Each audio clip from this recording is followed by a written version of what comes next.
Timnas Indonesia akan berhadapan dengan Bahrain pada hari Selasa, 25 Maret tahun 2025 pada pukul 20.45 malam waktu Indonesia Barat.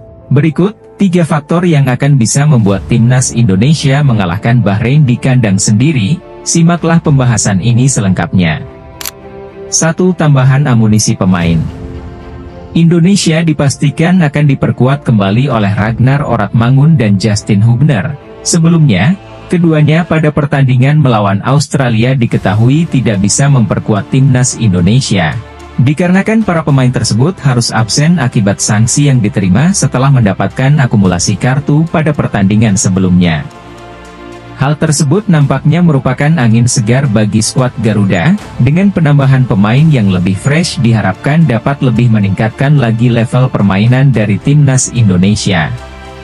Sebelumnya kita ketahui bahwa di pertandingan kala berhadapan dengan tim Australia, Timnas Indonesia menelan kekalahan dengan skor 5-1. Hal tersebut memperlihatkan celah-celah kekurangan yang dimiliki oleh Timnas Indonesia. Apalagi kita ketahui di sektor lini pertahanan untuk sekarang ini sedang mendapat sorotan tajam. Publik tanah air tidak mau pembantaian kala menghadapi Australia terjadi lagi pada Timnas Indonesia. Apalagi pada pertandingan nanti Timnas Indonesia akan bermain di hadapan para pendukungnya sendiri di Stadion Gelora Bung Karno. Jelas harga diri dan martabat sebuah tim dipertaruhkan. Dan masuknya kembali seorang Justin Hubner disinyalir akan memperkuat serta menambal celah-celah kekurangan yang ada saat ini. Apalagi kita semua sudah ketahui bahwasanya Justin Hubner selalu bermain penuh semangat, determinasi dan tidak pernah takut berduel dengan lawan-lawannya. Meskipun ada hal buruk lain bagi Timnas Indonesia, yaitu cederanya seorang Mads Hilgers pada pertandingan melawan Australia, Mads harus absen ketika Indonesia menghadapi Timnas Bahrain nanti. Namun hal tersebut bukan merupakan suatu kendala. Dikarenakan ada seorang Justin Hubner yang akan menjadi jawaban atas masalah-masalah di lini pertahanan Timnas Indonesia. Berpindah ke sektor penyerangan, di mana seorang Ragnar Oratmangun akan diandalkan oleh Patrick Kluivert dalam rencananya mengandaskan Timnas Bahrain di hadapan supporter sendiri. Ragnar akan cocok ketika diduetkan dengan penyerangan Indonesia lainnya yaitu Ula Romeni. Perpaduan kedua pemain tersebut disinyalir akan menjadi komposisi yang pas bagi penyerangan skuad Garuda.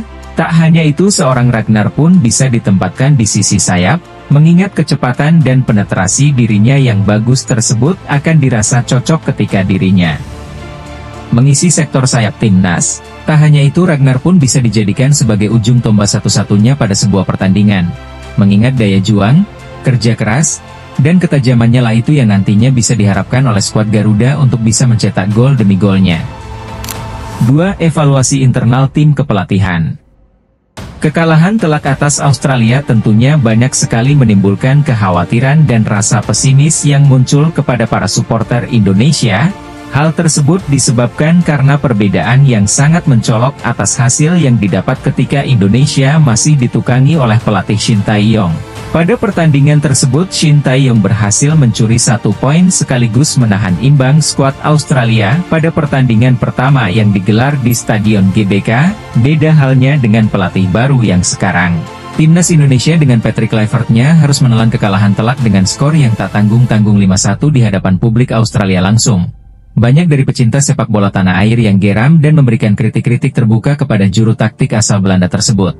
Apalagi selepas pergantian estafet pelatih yang terjadi dari Shin Tae-yong kepada Patrick Kluivert, dirinya diharapkan bisa mengangkat prestasi Timnas Indonesia. Sebelumnya target tinggi dari PSSI bersama Patrick Kluivert tak tanggung-tanggung yaitu mencuri 3 poin di kandang Australia sendiri. Namun nahas, harapan yang sebelumnya sempat membara kini harus menjadi sebuah kekalahan yang menyakitkan dengan skor yang begitu telak. Hal tersebut yang nampaknya akan menjadi pembelajaran bagi semua tim kepelatihan.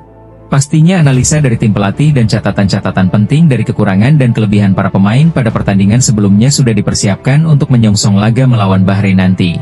Apalagi kita ketahui Ketua Umum dari PSSI menekankan kekalahan yang terjadi sebelumnya jangan sampai terulang di kandang kita sendiri, ucap Erick Thohir.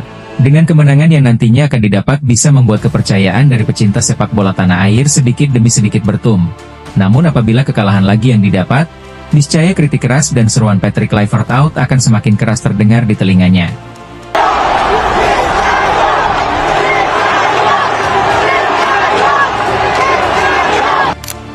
3. Dukungan langsung supporter. Satu hal yang akan membuat semangat para pemain bertambah, yaitu dukungan langsung yang nantinya akan diberikan oleh supporter Indonesia yang akan berbondong-bondong memadati Gelora Bung Karno. Puluhan ribu pendukung akan bernyanyi sepanjang pertandingan, memotivasi, menjadi penyemangat utama dalam misi memetik 3 poin melawan Bahrain. Hal tersebut jelas merupakan keuntungan bagi Indonesia dan kerugian bagi timnas Bahrain. Apalagi dalam informasi terbarunya supporter dari timnas Bahrain yang datang hanya beberapa orang saja. Itu pun hanya tamu undangan khusus. Para supporternya sendiri pun enggan datang langsung untuk menyaksikan, dikarenakan fanatisme berlebih. Siwar dari supporter Indonesia di medsoslah yang mengakibatkan hal tersebut terjadi. Banyak kekhawatiran, ketakutan yang para supporter Bahrain rasakan. Berbeda halnya ketika di kesempatan pertama ketika Bahrain menjadi tuan rumah, ribuan supporter Indonesia berhasil memadati Stadion Bahrain guna mendukung langsung timnas Indonesia bertanding. Dengan militansi, dukungan serta atmosfer yang akan tercipta luar biasa oleh supporter. Semoga hal tersebut menjadi pelecut bagi timnas untuk bisa memberikan kemenangan bagi Indonesia. Bagi kalian yang menyukai pembahasan kali ini, silakan bisa like, komen, dan subscribe. Terima kasih dan sampai bertemu kembali di pembahasan lainnya.